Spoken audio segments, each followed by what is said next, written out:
Hi guys, Carlo Place nga pala.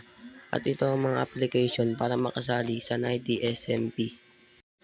Unang katanungan, ilang taon ka na? Ako po ay 13 years old.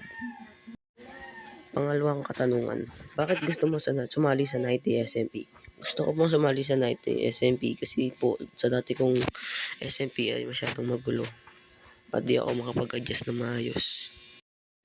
Pangatlong katanungan, ilang years o ilang buwan ka na naglalaro ng Minecraft? Ako po ay 28 years. 2018 pa po ako naglalaro ng Minecraft.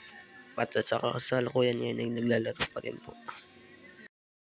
Pang-apat na katanungan, paano mo mapapatunayan na hindi ka magnanakaw o matinira?